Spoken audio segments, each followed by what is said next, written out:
Hey guys, so I haven't gotten my review for the new Snow White up yet, but I'll have it up in a little while. Before I get to that though, I just wanted to put out this another message across social media, especially with my Twitter premium subscription expiring tomorrow. So I thought I'd get one out now since this is going to be a 10-minute long message again. But with Snow White now looking to bomb in theaters and a lot of other things still undetermined for what's coming from Disney later this year, I thought I'd put out a message to the Disney CEO Bob Iger with maybe a little shout out to the Disney marketing head Asad Ayaz on a few things I'm needing from them regarding some upcoming movies and series of theirs. First off, Mr. Bob Iger, good job getting that new trailer for Disney Pixar's Elio out there this week. I thought it was fun, cute, really exciting, very and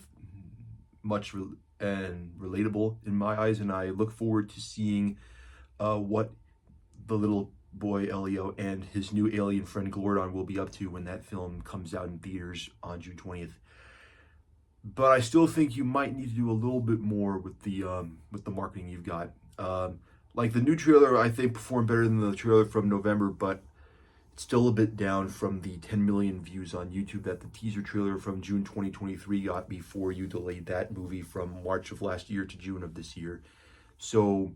not for nothing, but I think you might need just one more trailer to come out in May in front of Lilo and Stitch when that hits theaters for Memorial Day weekend. Plus, I really hope you can put that film in IMAX because now that the film's been delayed a week from June 13th to June 20th to avoid the live action How to Train Your Dragon, which smart move, by the way. Good job. I really need that film to come out in IMAX because I really want that film to succeed against all odds so you can make a bit more Pixar originals because while I'm intrigued in Toy Story 5 and I'm looking forward to Incredibles 3, I don't think Coco needed a sequel and I would have much rather seen a sequel to A Bug's Life. So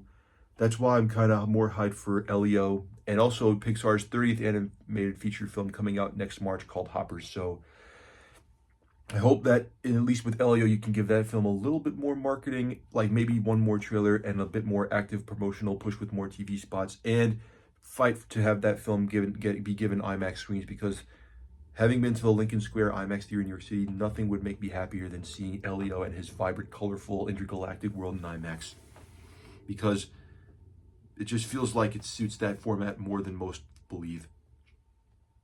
Now, on to the other points. Now regarding Marvel, I gotta say, Thunderbolts and Fantastic Four look very promising, unlike Captain America: Brave New World, and Daredevil: Born Again so far is doing good on Disney Plus for at least for the budget it has and the reception it has, and I await season 2 next year, and the Punisher special with John Bernthal coming back as well. But you still have some things that you might want to take into consideration about how to approach them carefully because Daredevil Born Again and Wonder Man seem to have genuine hype and interest, but the one I think you might want to pay attention to that might struggle with some viewership and relatability is Ironheart. In fact, seeing some of the response on social media, some of the pictures I posted, I really feel like All at Once drop when that series hits Disney Plus June 24th at 9 p.m. Eastern Standard Time might be the best way to make that series look like a 1 week success in the ratings and to maybe prevent any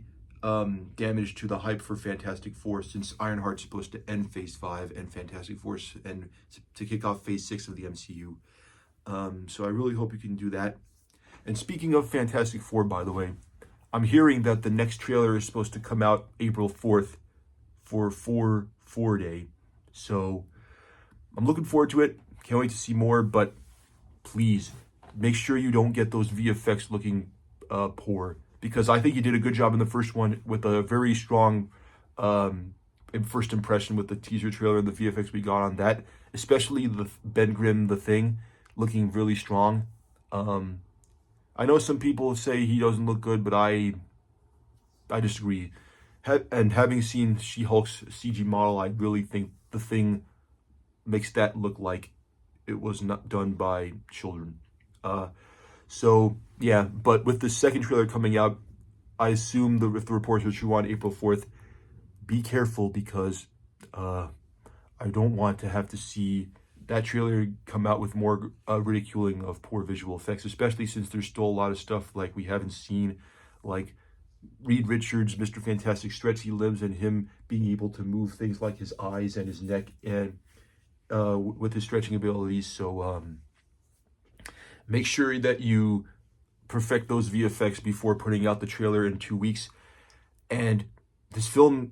might be your best shot at $1 billion, so you've got to make sure that the hype is not going to dissipate for that film, especially with Brave New World struggling to break even and Daredevil Born Again doing okay despite some questions regarding its viewership on Disney Plus. Because if Thunderbolts is good and Daredevil Born Again season 1 ends up being a satisfying conclusion to set up season 2, I really don't want Ironheart to sully the hype, and that's why I feel like you have to drop Ironheart all at once.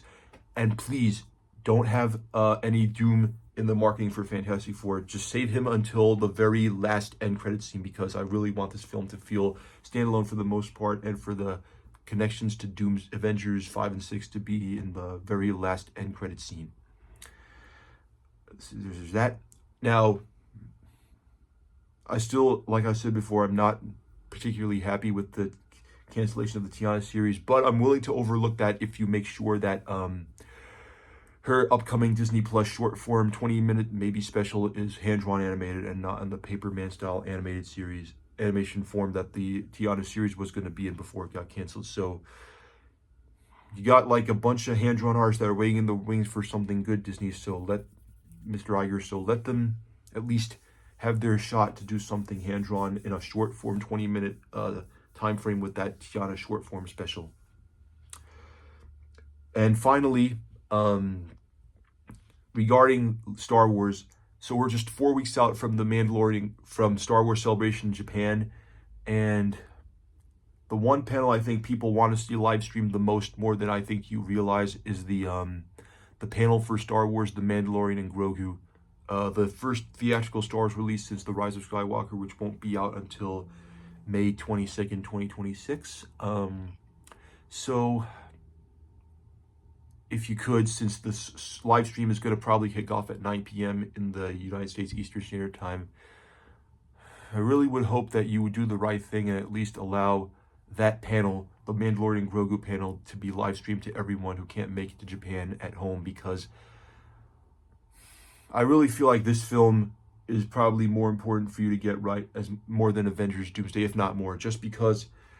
this is the first Star Wars theatrical release we've had in 7 years. It's going to be like an event-style film, and I feel like this shouldn't be on the level of The Force Awakens, because I don't want to see hype not build for that film in the wrong, and I don't want it to just feel like people shouldn't look forward to it because it's like an episodic Disney Plus series come to life on the big screen with that, rather than a movie that was built from the ground up. And I really want you to really get in on that before fans start to tear it apart. That's why I hope that you not only live stream publicly the panel for the Mandalorian Grogu for people who can't make the Celebration Japan at home on the StarWars.com YouTube live stream of Celebration Japan, but also put out that first teaser trailer with more footage shown to the general public, and put that out at the end of the panel online before you make the wrong decision to leave it convention exclusive, because I feel like we're kind of done with that, and there's not really, the only things you might have to show publicly are more stuff for Andor and Mandalorian Grogu, plus an announcement of what the next animated Lucasfilm Disney Plus Star Wars series is going to be. So hope you can at least make that panel publicly live streamed along with the first trailer as well, because this film, Mandalorian Grogu, is probably just as big as The Force Awakens is, and I feel like you really need to build hype for that film by going the way of The Force Awakens. And also, I would hope that you at least consider moving Avengers Doomsday back a week or a bit. Move it up a week or move it back a bit, because I really feel like I don't want the Mandalorian Grogu to suffer the same fate as Solo did coming out in the shadow of Infinity War in 2018. Plus, it would give those VFX artists more time on Doomsday, because while I think they'll be fine with Fantastic Four and Thunderbolts, I can't imagine them having some good experience with Doomsday and Secret Wars. So do the right thing. Thank you.